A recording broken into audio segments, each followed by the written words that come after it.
Brahma Chaloka Dipati Sahantati Katanjali Anadi Warang Naya Chata Santida Sataparaja Kajatika Desetu Damang and Kampimam Kajang.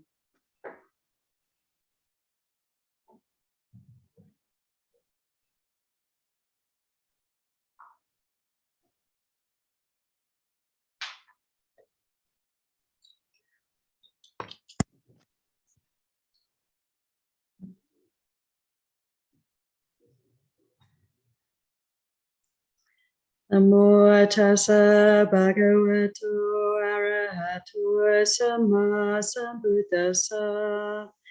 Namo tassa bhagavato arahato sama sambuddhassa. Namo tassa bhagavato arahato sama sambuddhassa. Buddhang Dhammang Sanghang Namasami. So hello again everyone and welcome on Canada Day to this morning session. I'd like to say a few words on Dharma, and I've been reflecting while I've been sitting how lovely it is to have good friends, Sangha around, how supportive it is. And we have two wonderful nuns here with us, and actually they're leaving today, but it's just been so beautiful to have a little Sangha of 3 monastics for a few days. And also, of course, Samaneri Satajivi was with us for a whole month and a third, and that's been really wonderful. And they're both heading back to Dhammadharani, flying back to San Francisco today, and I'll be joining them in a couple of weeks for the Vasa. So we've had a very lovely time, and it's also really wonderful to see Sangamita back with her friend Wendy, and also Dhammika over from Calgary. And I'm kind of sorry Sangamita had to cut her holiday a little bit short, but we're glad that she's here. It was very lovely to see her here last night when we came back from a lovely walk. Again, a lovely walk yesterday with a friend, Kusala, who's another very supportive Sangha member here in Canmore, and Corrie just back from Vancouver. So, you know, there's such a lot to celebrate in community life, and good new friends coming and going, meeting new people, old friends. There's a constant flow. And also seeing you all online, this wonderful, supportive presence of good people. And yeah, I've been reflecting on the power of Sangha, and also on the you know, how is it that we all can work together so harmoniously? How is it we can enjoy, you know, community life rather than, you know, having strife and difficulty and clashes? Because this happens as well, doesn't it? It happens a lot in the world. People who work together, people who live together, even family members, it's often very difficult to really get along, you know, and not to sometimes feel critical or judgmental, or even, you know, argue with each other and fall out over things. And we can get rifts happening in families, we can get big disputes happening in workplaces. And of course, in the wider field, we can see the result of this kind of thing. It magnifies with larger numbers of people, and then you get really serious strife and conflict, very desperate situations. And it all starts in the mind, doesn't it? It all starts here. And we all have the potential, of course, for good and for ill, until we're fully liberated, when it's a seamless, constant flow of benevolence. But until then, we have the potential, you know, for chaos and harm. And it's just really, you know, good to recognize this and to be very vigilant so that we don't allow ourselves to follow, negative ways of thinking, reactivity, anger, irritability, and so forth. And actually, there's a lovely sutta in Majjhima Nikaya where the Buddha talks about the two kinds of thoughts. Do you know what number it is, Venerable? I'm showing you are. No, I mean, you wouldn't expect it. Number 19. The removal of distracting thoughts is one, and then there's the two kinds of thought. They're quite close together, aren't they? Great. Sanghamitta is telling us she knows the suttas very well.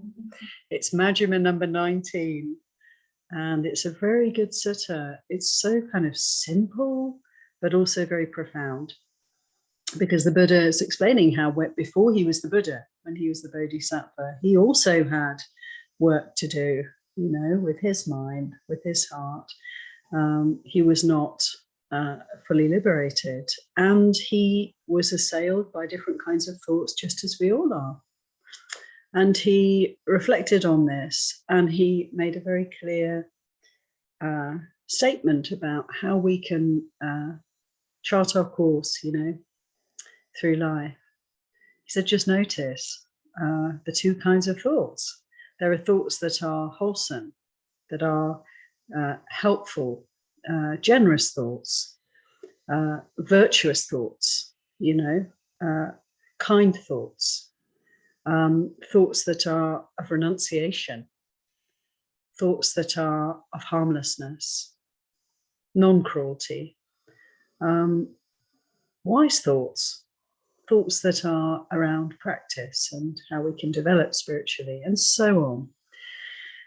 And when these thoughts arise, he noticed that it's valuable, it's beneficial to, give space to these thoughts and really just to allow them to exist and to maybe lead us onward, lead us forward in right intention in our practice, in our lives.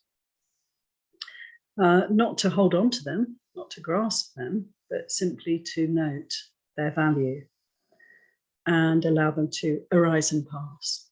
And then there are thoughts that are harmful, vengeful, judgmental, critical, mean thoughts, thoughts of holding back, thoughts of greed, wanting, grasping, so all the different kinds of thoughts around the defilements, around wanting, around not wanting, and confusion.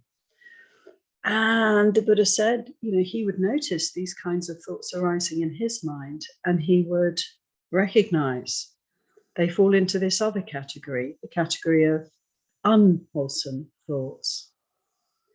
And he said, then once we recognize, if we're able to kind of just label to that extent, is this a helpful, wholesome thought, or is this a harmful, unwholesome thought? Just to that extent, to make the distinction, then one can, of course, when the thoughts are unwholesome or harmful, not happy thoughts, miserable thoughts, thoughts that lead to suffering, then we can drop them quickly as possible. Let go of them. They're hot, they're uncomfortable. And actually, the beauty of this sutta is that we can recognize, the Buddha's telling us, that what we really have to do is simply be discerning. Be discerning. Just be willing to investigate thinking and have a part of the mind that's always observing what's going on. So we're not actually caught up in thinking, but we're able to observe the flow of thoughts and have this very clear, it's like a factory line, isn't it? Something goes down the, what is it, like the belt, comes along on the belt, and you're on the quality control monitor. Got a big badge, white coat, monitoring the lettuces or whatever it is to see, you know, is this a good one or not? Is this a suitable one or not? And if it's not, you just take it and just throw it away. Throw those unwholesome thoughts and speculations and concerns into a bin behind you. What would you say, garbage pail? Into a garbage container. So to be able to simply notice, you know, is this wholesome or is this unwholesome? And then the rest of the work is fairly automatic.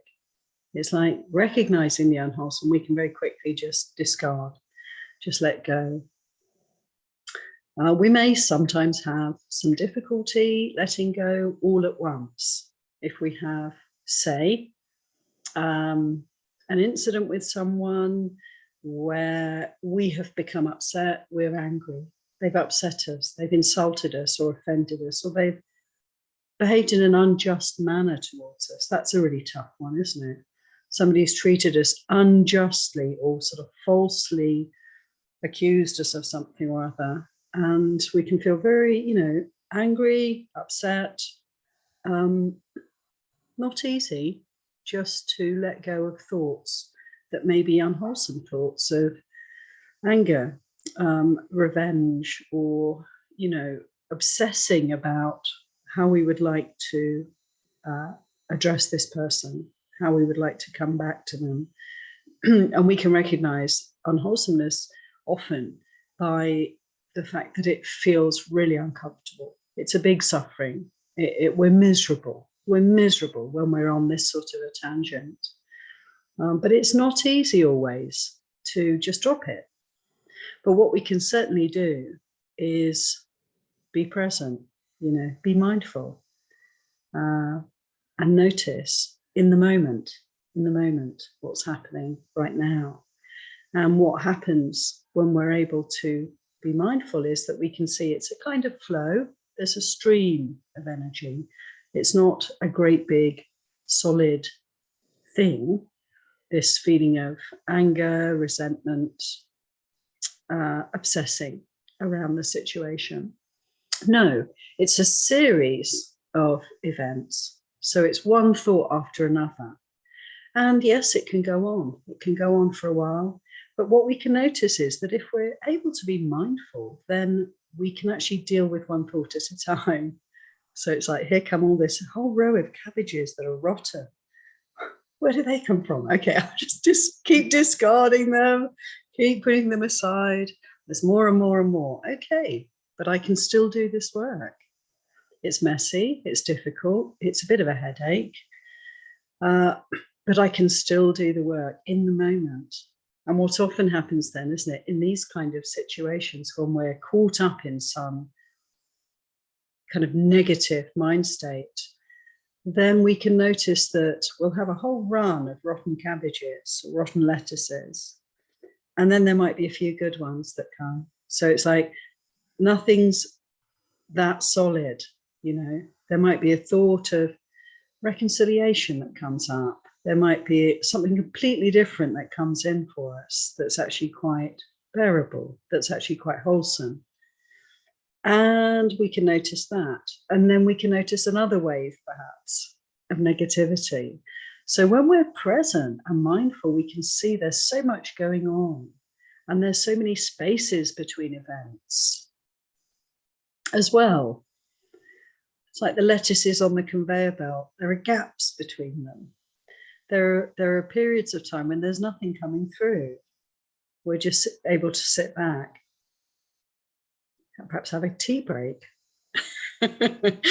So it's not like anything's consistently awful or consistently wonderful or anything in between. There's so much change happening, even in the midst of some kind of storm, some kind of move, some kind of trauma. There can be spaces, and it's really worth noticing those spaces. It's really worth breathing deeply into those spaces. And the more mindful we are, the more we can see this, that nothing's solid. It's like physical pain. Sitting with physical pain, you know, we can again have quite often negative mind states arising. It's very natural. We don't like pain. I mean, that's normal. And also, negative mind states can arise that kind of add to our suffering, because pain will often bring up for us negative thoughts, feelings, memories of the past, fears for the future, and so forth. You know, this pain, what is it? What's going on? You know, maybe it's going to get worse, or maybe I'm really ill, and so on and so on. The mind will produce a whole lot, a kind of miasm of thoughts and feelings that are also painful. And this is what very often happens for us when we're sitting with pain. We don't want to sit through severe pain necessarily. Sometimes it's just really good to move and relieve the pain, isn't it? But sometimes we may have some kind of chronic suffering, physical suffering, that we know, it's with us, and we have to learn. We have to learn how to work with it. And so equally with physical pain, there can be so much to deal with, but again, if we can be mindful, be present, we can start to investigate, and we can see again that within that physical pain, there is a lot of space. There are moments when it's not present. There is change going on within that area or part of the body that's painful. If we really investigate the pain, we can see that it comes and goes. And there are ways in which we can begin to have a slightly different perception about it. The more we look, the more we see, we can start to see it's actually something like a pounding feeling, or it's a sharp stabbing kind of a experience, or there's a lot of heat here. And what's actually happening is that we're beginning to move away from a solid perception of pain into something more like an investigation of all different kinds of things that are going on. And when we really get into that, we start to feel that our perception shifts so that it's not actually pain anymore. It's just a series of quite strong, powerful feelings that are really easy to be present for.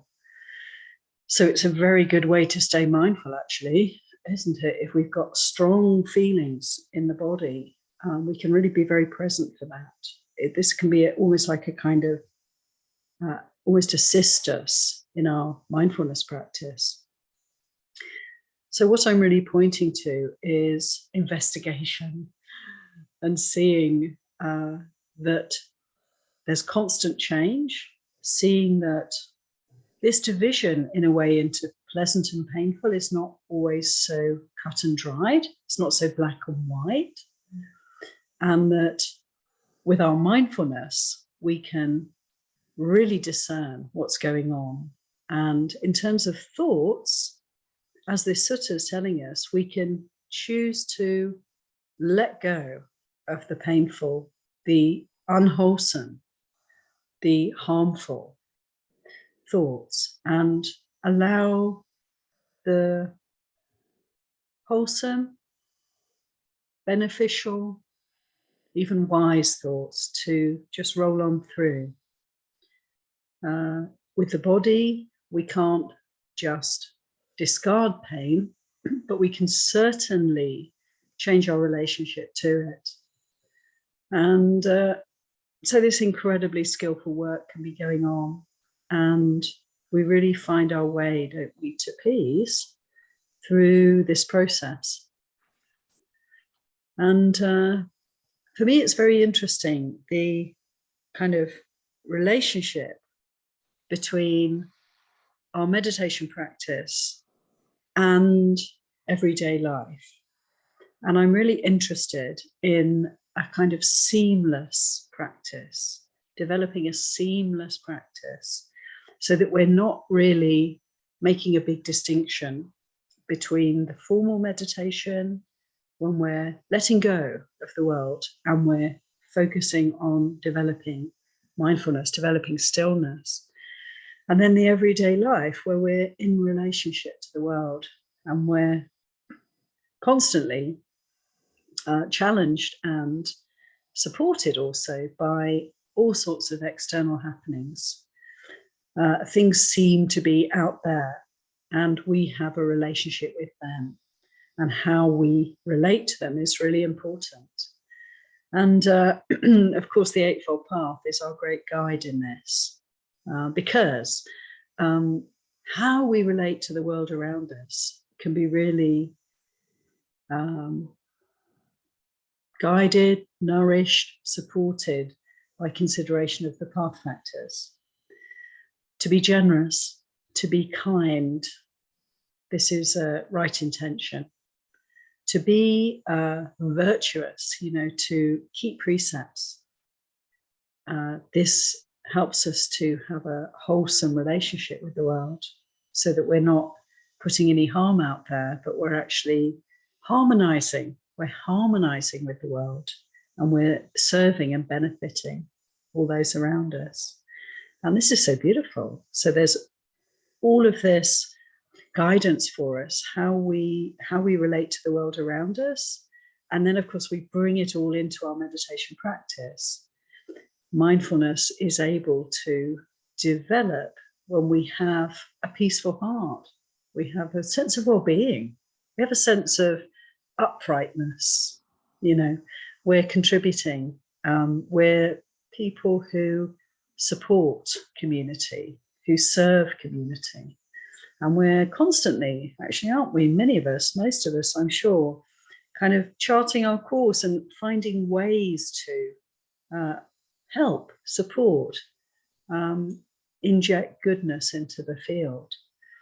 And then we take all of that and we can really, that allows us to have enough of a sense of peacefulness and well-being so that we can meditate. We can actually sit with ourselves. We can actually bear to be with ourselves. Because, for a lot of people, when they start meditating, isn't it the case? It's very difficult to just be with ourselves. We're so restless and agitated. Why? Because we're not completely clear about how to live. Often, we have all sorts of issues that keep us from actually just relaxing and finding peace and well-being. And it's really wonderful to me that, you can't just sit and meditate and expect to come to a place of stillness unless the other path factors are coming into play. And that's wonderful because it enables us to appreciate the significance, the importance of living a good life. So the seamlessness is right there. It's like you can't have one path aspect, say the samadhi aspect, the meditation aspect of the path. You can't really have that. You can't really develop that. You can't really experience that fully without developing the other path factors. And then we can start to notice, can't we, how there is like a beautiful orchestra or something, all the instruments come together to create this most beautiful music for us. There's nothing missing.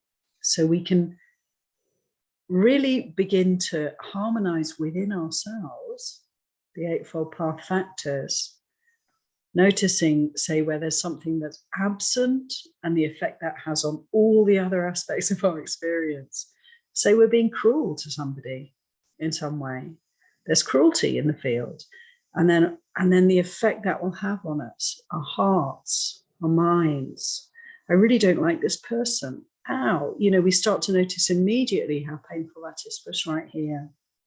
And any cruel or harmful thoughts are like a shadow that falls over our meditation, over our heart. And we can really perceive that through meditation. So we can see then what do I need to do? I need to direct all my attention on this negative way, this negative attitude that I have to this person. I can't make myself love them just like that, for sure. But I can appreciate, I can open up to the fact that I actually have dislike in my heart. I actually have a really negative feeling towards this person. And then, anything that is unwholesome becomes our practice. This is the most important thing. It's like there's a beautiful building here, but there's one piece that's very weak and it's liable to subside. I have to prop it up. I have to support. I have to rebuild. I have to work right from the root and realign this structure. And it can take us very deep, can't it? If we have some negative thought, some aversion to something, it really points deeply into the heart, what's going on. And we get to investigate. And as we investigate, many things will reveal themselves to us about our past, about this one, about relationships, about the pain and suffering of unwholesome thoughts. And slowly but surely we do find ourselves moving out of negativity and developing a sense of well-being again here. And then also that can spill over to the difficult relationship, to the other. And this is such a work in progress for most of us. We don't necessarily love everyone, but we know we can. We know there is that possibility. It doesn't mean liking everyone necessarily. It doesn't mean agreeing with what everyone's doing.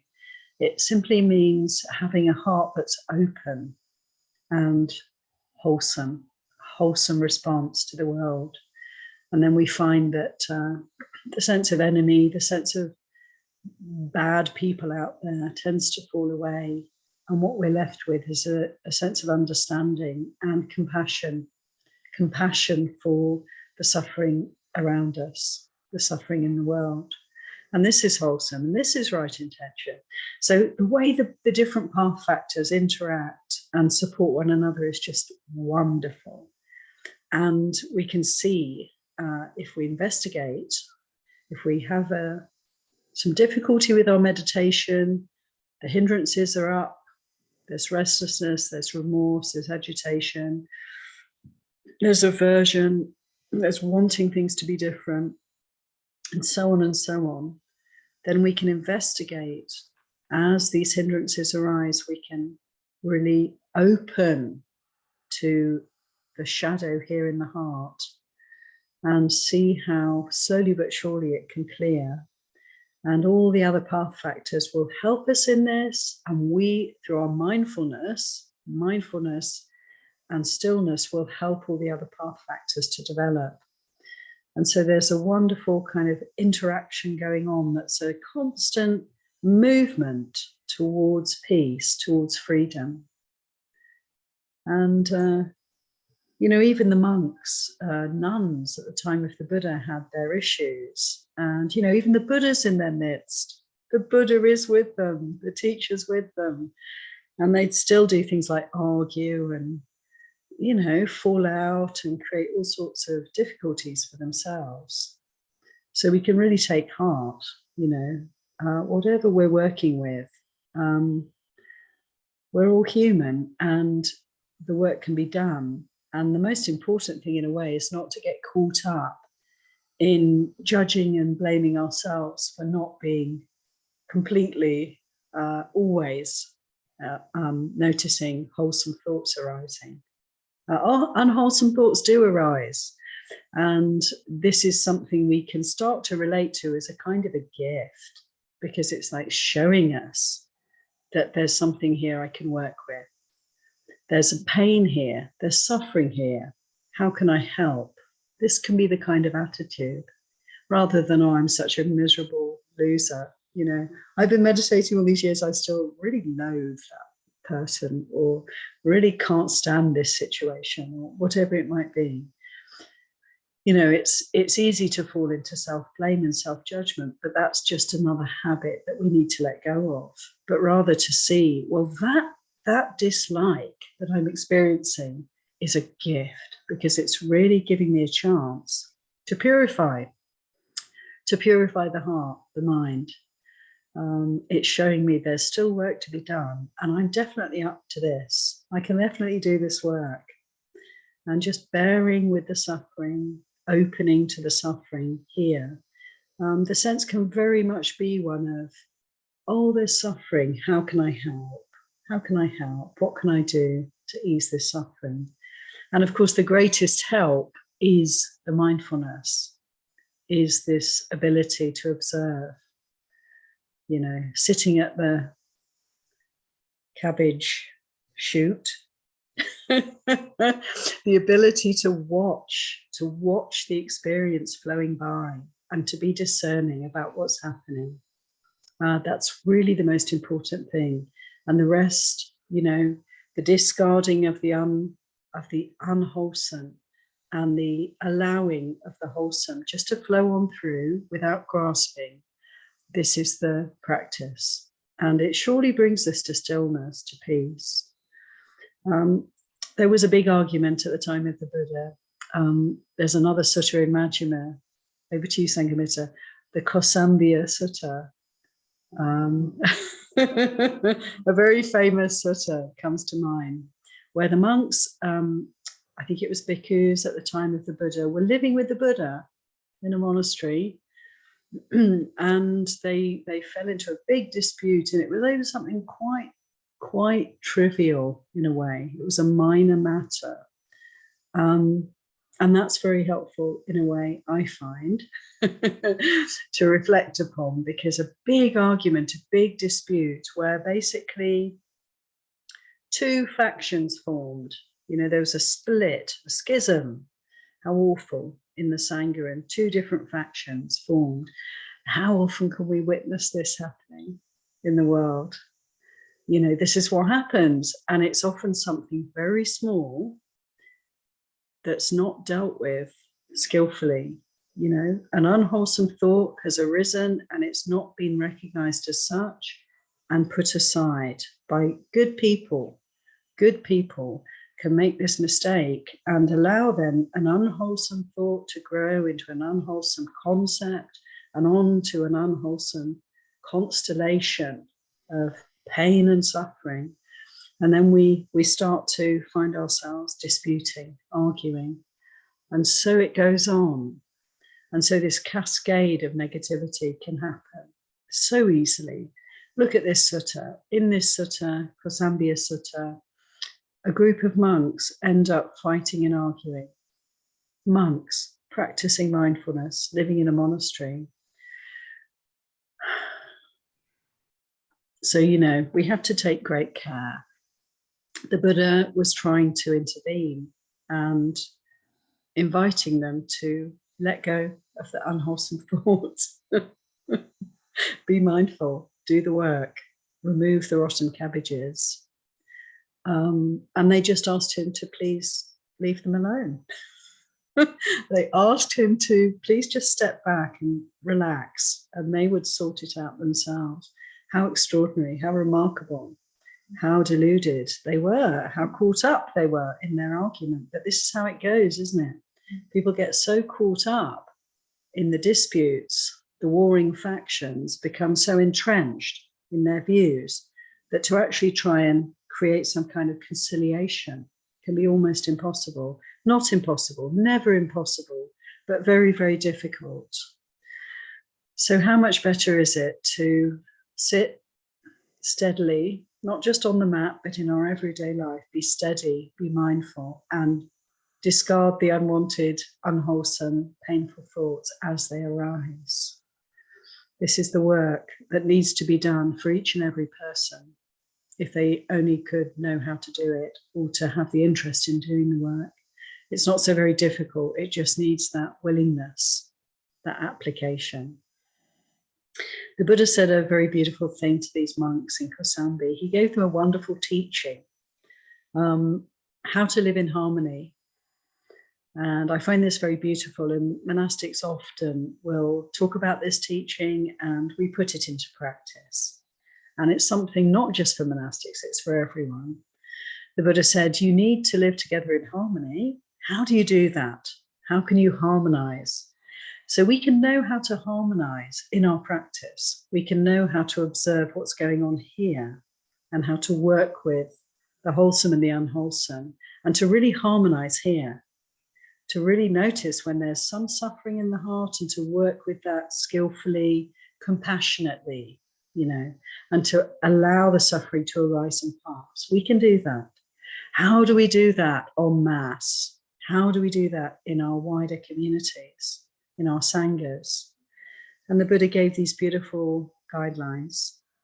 So I'll just tell you what they are. There are 6 of them, and probably many of you will be familiar with this teaching, but let's go through it.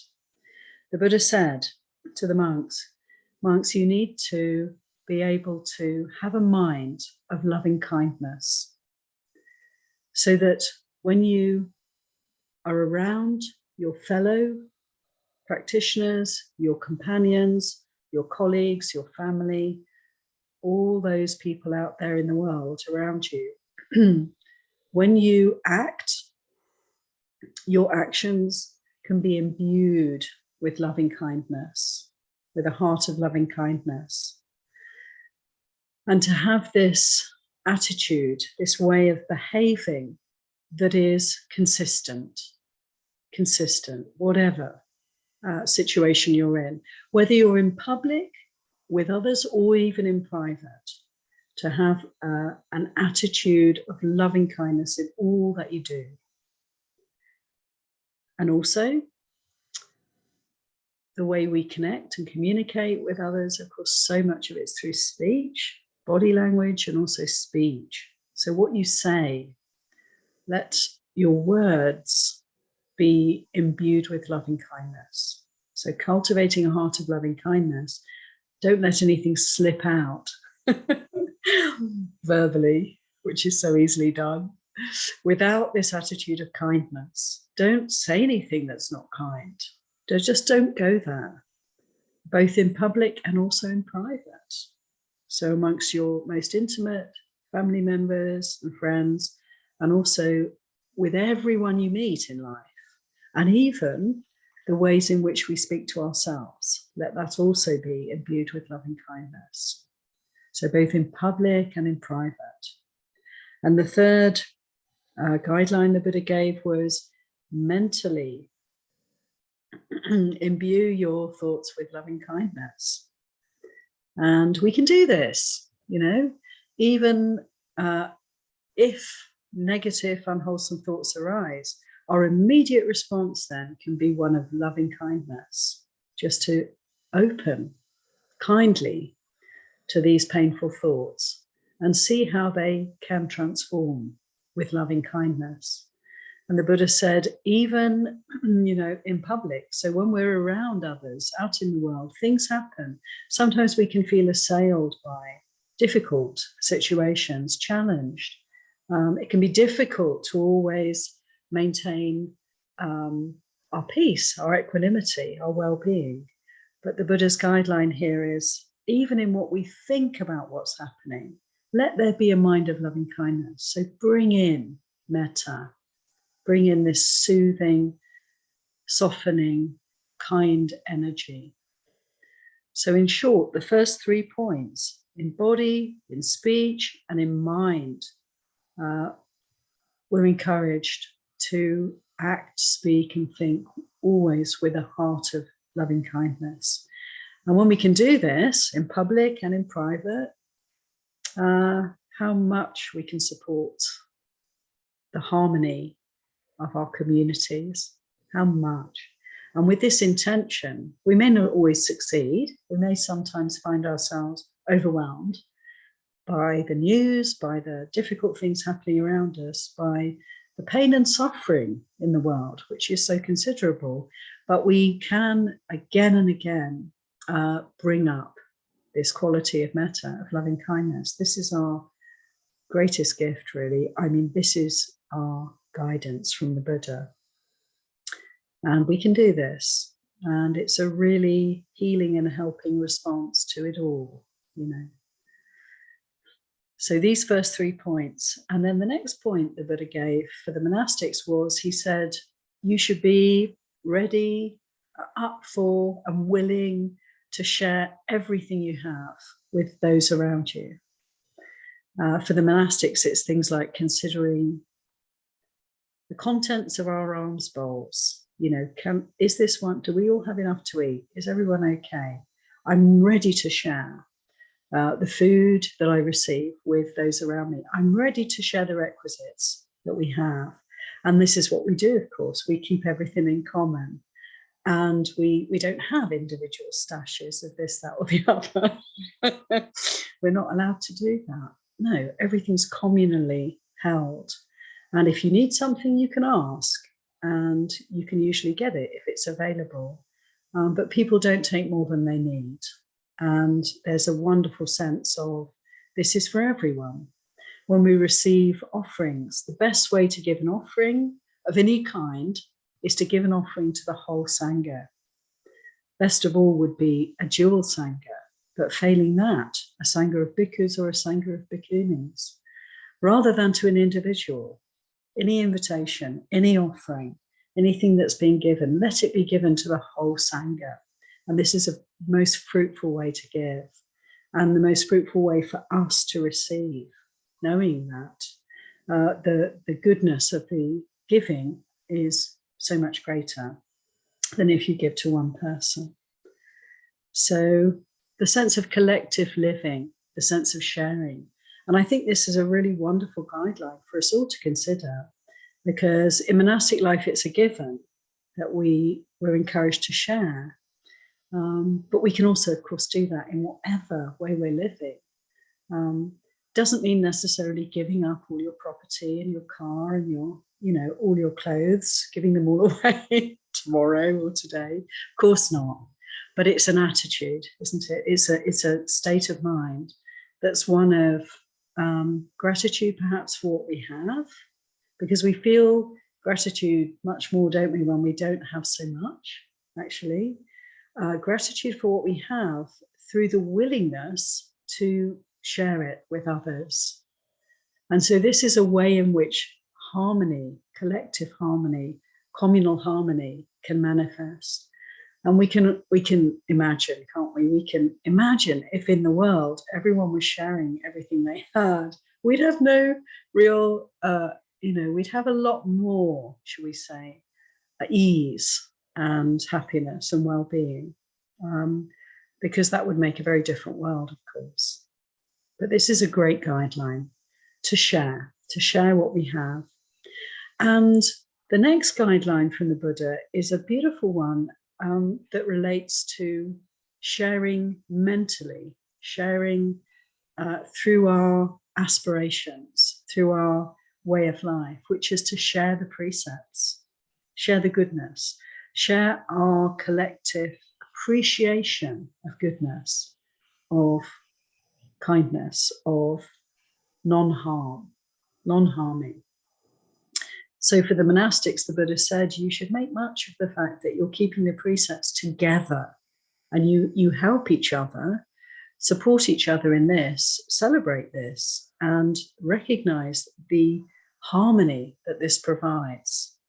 And so as a Sangha, we're keeping precepts, keeping the 5 precepts. This is something to really celebrate and make much of.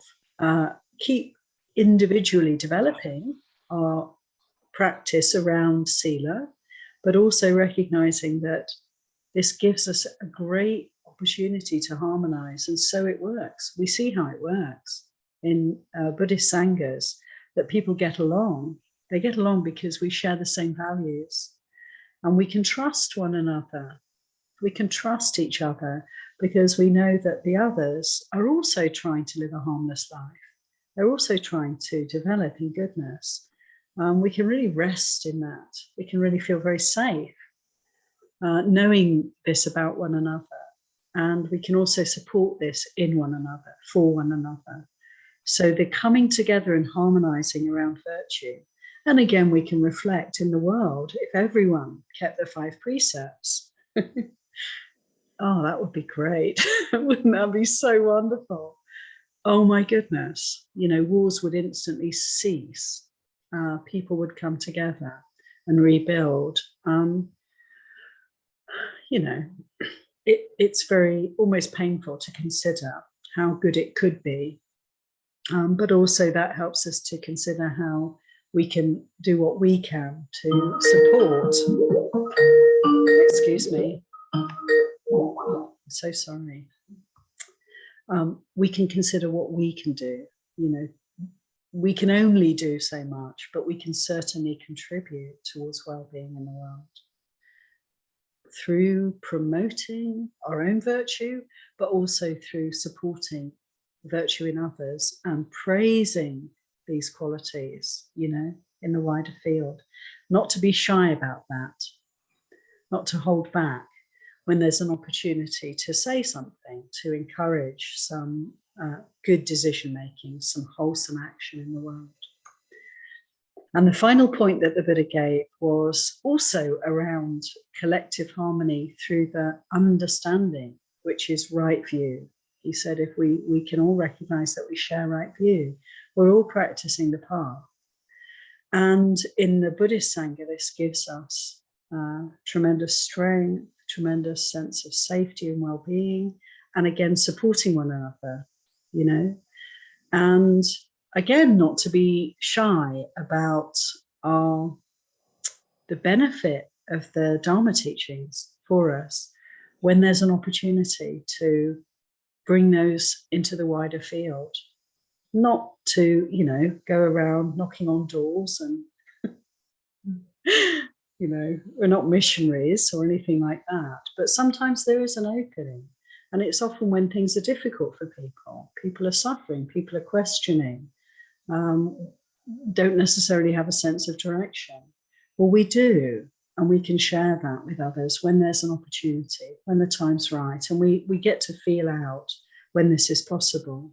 But in terms of our community life, those who we practice with, this is an incredible source of harmony again, isn't it? That we're all practicing right view. So when somebody perhaps loses the plot, behaves in a way that's difficult for others, we can kind of come around and open to what's actually going on and bring in the Buddha's teachings and enable peace and harmony to reassert itself. And so these teachings are really so valuable for us. The 6 ways to promote communal harmony, Sangha life, to be working together as human beings to help all to find greater peace and happiness through their practice. And the challenge, of course, is not so much in the Buddhist community, although we certainly do have challenges and we can have disagreements and we can have to, bring in effort, bring in right effort to harmonize from time to time. But the real challenge can often be out in the world, in all the different experiences that we're having at work, in family life, and so forth. And we can really notice then there is a seamlessness to our practice. We can really take all the learning and understanding and all the benefits of our meditation practice and allow them to kind of filter through into our lives in every way, so that we are really manifesting something wholesome for others. And often I find that the kind of influence we can have isn't so, it's not overt, it's more covert, it's more almost invisible sometimes, but just the sense of peace, the sense of a kind of benevolence that we can have. We might not even notice it for ourselves, but other people may notice it, that we're more tolerant, perhaps, we're more equanimous in difficult situations, we're not so reactive. And we can recognize that this is helpful and we can really benefit the wider field in this way. Somebody at the door here. So anyway, I think I've said enough on this topic. I'll finish here. And open the space. We've got about 10 minutes. If anybody has any questions, any other reflections or comments, very welcome to come in. And our mic isn't working, so I'll have to translate your questions for the people online if you have any. But feel free, anybody. just opened up the space for questions. Okay. Undermine now and then, like I said, you can round it up and say, sadhu, sadhu. It's working. I don't think it's working. No, not working. Never mind. Never mind. It's flashing, so maybe it's in the process of still. Might still be charging up. It ran out of charge. Yeah. So feel free, anybody, to come in on this topic or any questions about practice.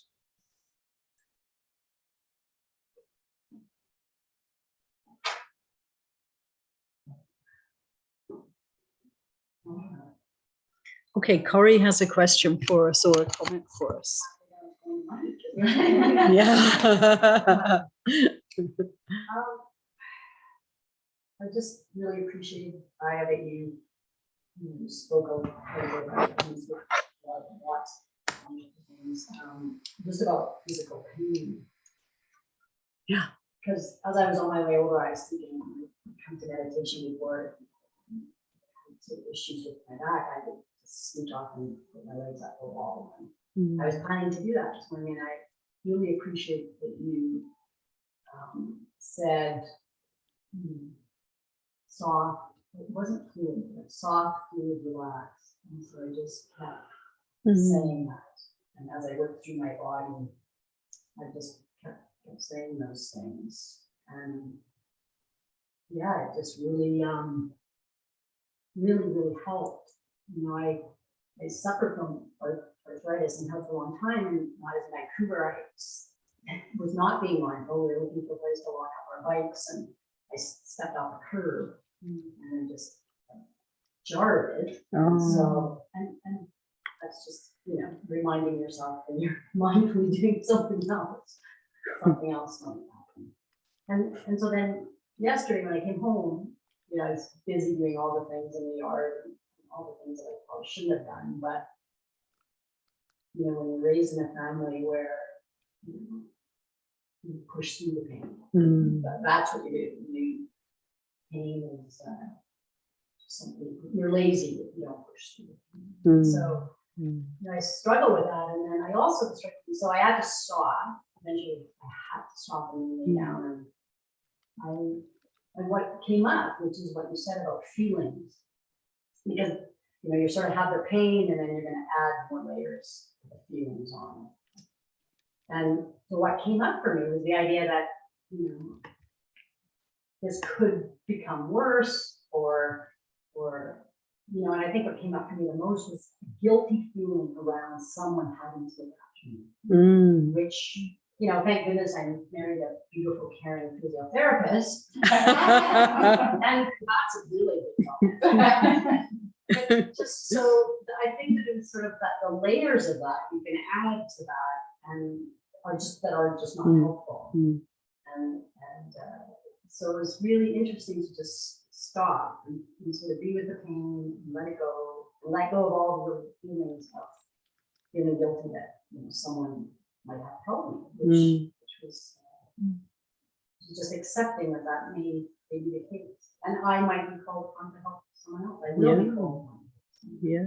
So thank you for that. I really appreciate it. Thank you, Corey, for that sharing. That's really helpful, because I'm sure it's a common experience for a lot of people. So Corey was sharing with us very eloquently about, you know, how to deal with chronic pain and the sense of softening and, you know, just staying with it and allowing it. And also the thoughts that arise around fears for the future, like, and the conditioning that arises as well around how I should be working with this. I should be able to push through and, you know, sort of force myself to be healthy, even if I don't feel healthy right now. And so it's really helpful to hear that, because it's so true that we have an awful lot of conditioning around how to deal with pain that may not be the kindest, you know, attitude. And it's not necessarily untrue. Sometimes it can be helpful to work with pain in active ways, you know, to exercise more rather than less and so on. But we can see how often our conditioning leads us to be quite harsh towards any kind of physical issues we have, not so sympathetic, not so caring and kind. And so that's very interesting to observe. I think that's probably true for a lot of us. And then the thoughts about having to be looked after, things getting worse, very fearful, very scary thoughts around the future that can come up for us. So thank you for showing that, Corrie, and just that we can observe all of that, can't we? And we can have a lot of patience with that and just keep opening to the fears that can come. It's a process for sure. I do feel though that physical pain, it's a very easy pointer for us to, keep practicing. And we have really work to do. And it's very compelling for us to do that work when there's pain in the body. So in a way, it can be such a spiritual prompt for us. And that's something to be grateful for. That's a little bit of a sort of positive attitude we can develop towards our pain, and then working with it and allowing things to soften. And what I notice most about painful feelings is that one can really notice a tremendous arising of compassion over time when we're willing to bear with pain. And that compassion, it's here for us, it grows for us, for ourselves, so we take more care and we're more patient and gentle with our own suffering. But also in relation to other people, we often have a surprising amount to offer when we know what it's like, to be suffering physically or even mentally also. We can really extend this compassion to others, and that can be very helpful, very supportive. And as you say, Corrie was also saying, it may be that we find ourselves needing to help others just as much as others may need to help us. We get to help others too. But just to see how all of that unfolds and how we can help others so much with our attitude, which doesn't require physical health, but the heart that's open to others. This is something we can develop even in the midst of physical difficulties and really serious illness. Sometimes there's always that possibility for us, and that's a beautiful thing. Yeah, thank you. And Sangamit has very briefly got something for us. Oh, thank you so much. Okay, Sarah, let's see you. Yes, please. Thanks, Sangamit.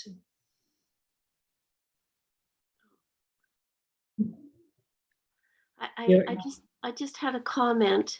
I wanted to thank you for that image of the conveyor belt with the cabbages. And I realized often that when my cabbages come into my mind, I'm really mean to myself about having those cabbages. And I just thought I need to actually love those cabbages too, and not really slam them into the garbage can, but really be more kind about how I try to rid my mind of them. So thanks for that image. Yeah, thank you so much, Sarah. That's nice, actually. That's a good addition to the image, is that we don't have to toss those cabbages cruelly to one side, but have a heart of loving kindness for the whole job that we're doing. Yeah, I like that. Be sitting there with a kind of a sense of well-being here and well-being for the process that's going on. Sadhu, thank you, Sarah. Okay, everyone, well, it's time to conclude. So maybe we can just sit together for a minute to finish the session, just coming back to this mind and body. And I'll ring the gong in just a minute.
Thanks, everyone.